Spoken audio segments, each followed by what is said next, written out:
Sejam todos bem-vindos novamente ao nosso curso de extensão em Teoria do Estado Moderno e Contemporâneo.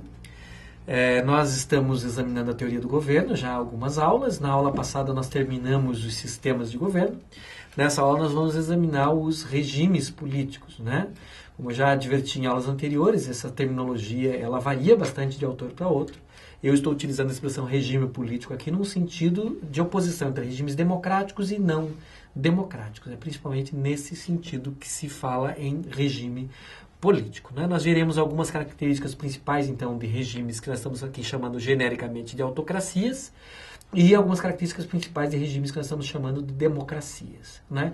Nós seremos um pouco menos minudentes, um pouco menos minuciosos nas democracias, porque nós teremos depois todo um tópico destinado à chamada teoria da democracia, no qual nós veremos com mais profundidade, e isso devido à importância do tema.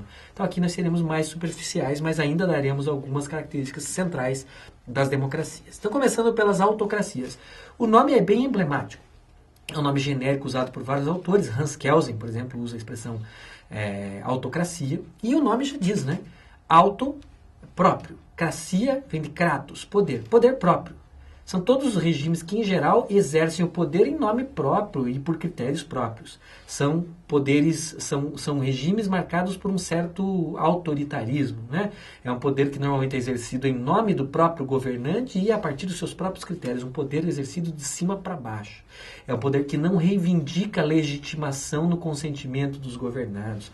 É um poder que muitas vezes acha desnecessário que o governado concorde com ele.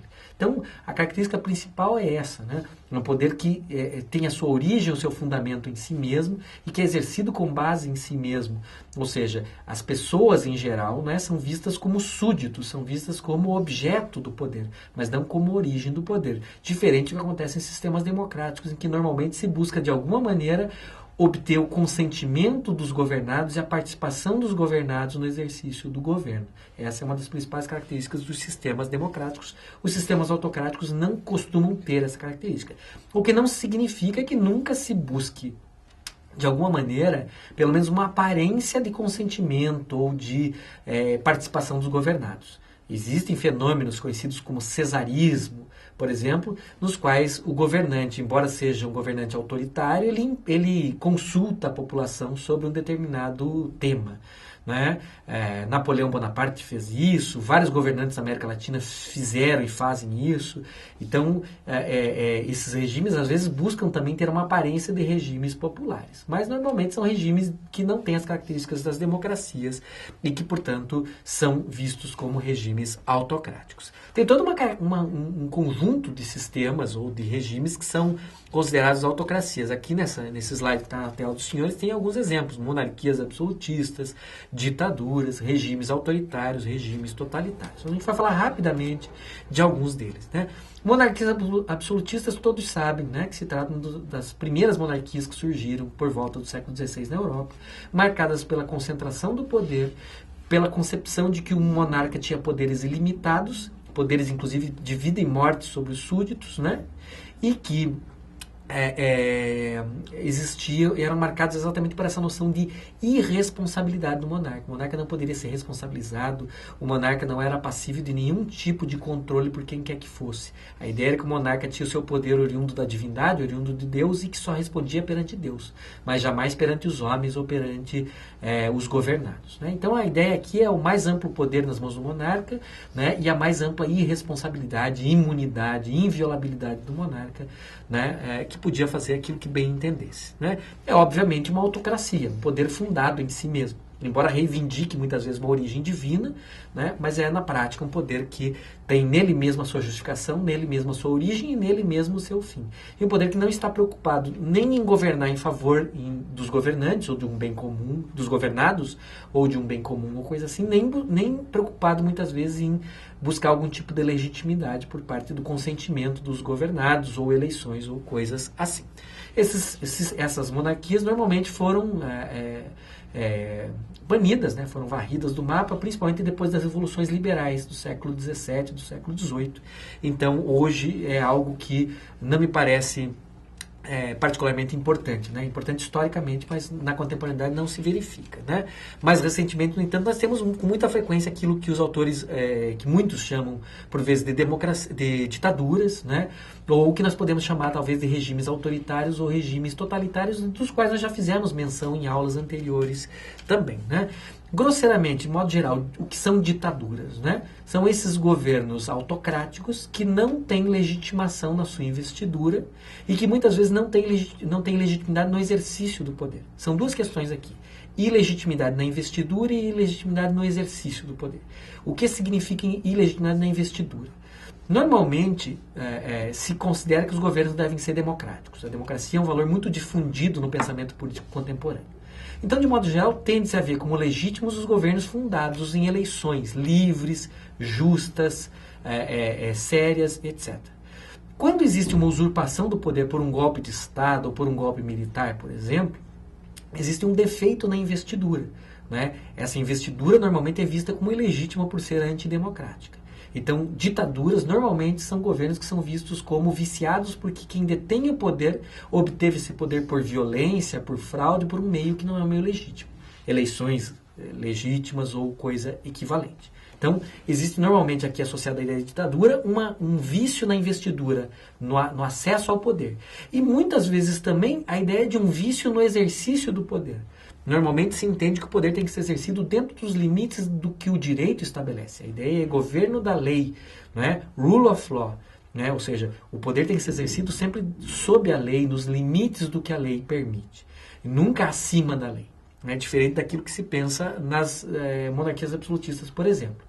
E aqui, nas ditaduras, não só existe um vício, então, na investidura, o poder é acessado, né? A investidura tem um vício, tem um defeito, mas também o exercício. Muitas vezes esses regimes recorrem à violência para reprimir a oposição, recorrem à violência para reprimir órgãos de imprensa que criticam, recorrem à violência para reprimir manifestações populares e assim por diante. Então, existe, do ponto de vista crítico a essas formas, ou esses regimes políticos, existe uma ilegitimidade no exercício. O poder também é ilimitado. Não observa a legislação, ou viola a legislação e assim por diante, e usa da violência como um meio político normal. De modo geral, as ditaduras são vistas genericamente dessa forma. Existe alguma impropriedade em usar a ditadura para expressar isso? Essa ditadura é ditadura no sentido moderno, porque no sentido mais antigo, ditadura era outro fenômeno. Era outra coisa. No sentido moderno, a ditadura tem sido grosseiramente esses regimes que têm vício, né, de legitimidade, tanto na investidura dos governantes no poder, quanto na forma como esses governantes exercem o poder. E caracterizados por uma repressão da oposição, né, por uma pouca competitividade, pela tentativa de manter o poder a qualquer custo, né, que se traduz principalmente em repressão a qualquer pessoa que seja crítica ao regime, em repressão a partidos políticos de oposição, em repressão à imprensa livre, em repressão a manifestações populares e assim por diante. Genericamente, então, nós podemos dizer que essas ditaduras, nesse sentido moderno da expressão, são o gênero do qual os regimes autoritários e os regimes totalitários fazem parte. Normalmente, o regime autoritário ou o regime totalitário são ditaduras. Qual é a diferença? Nós já fizemos menção em aulas anteriores. A diferença é a abrangência. Normalmente, o regime autoritário, quando ele não admite competição política. E, para isso, ele está disposto a várias coisas. Banir ou proscrever partidos políticos, reprimir a oposição com violência, reprimir opositores políticos, colocando eles na ilegalidade, caçando seus direitos políticos, caçando mandatos em curso de políticos eleitos democraticamente e assim por diante. Né? Mas nos regimes autoritários não existe uma pretensão mais ampla, ou seja, só se pretende que a política seja dominada pelo grupo que detém o poder naquele momento. Mas as pessoas, em geral, têm liberdade de consciência, liberdade de crença, as pessoas, em geral, têm liberdades econômicas, elas podem possuir propriedade, desde que elas não se metam com política, elas não terão maiores problemas. Já os regimes totalitários, eles são mais abrangentes, o nome já está dizendo. É um regime político que não só é autoritário, então ele também não admite contestação, ele também não admite competitividade, ele também não admite oposição, crítica, e por isso reprime imprensa, reprime manifestações, reprime opositores, mas ele também pretende conformar a sociedade à sua imagem. Ou seja, ele pretende determinar como os cidadãos pensam aquilo em que eles acreditam, né? Como eles gerem os seus bens, se eles possuem ou não possuem bens e assim por diante. Então ele é muito mais invasivo, né? Ele é muito mais abrangente, o seu projeto é muito mais ambicioso, ele visa exatamente tomar conta da sociedade de uma maneira muito mais ampla.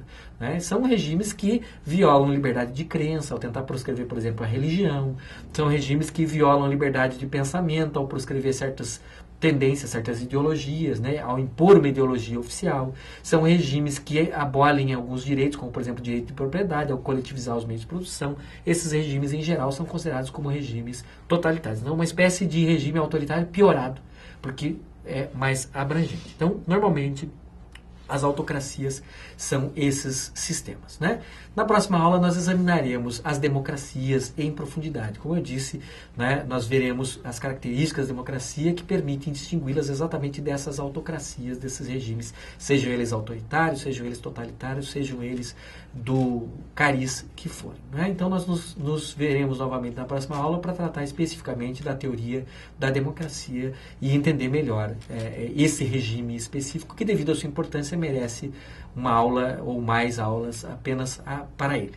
Obrigado e até a próxima aula.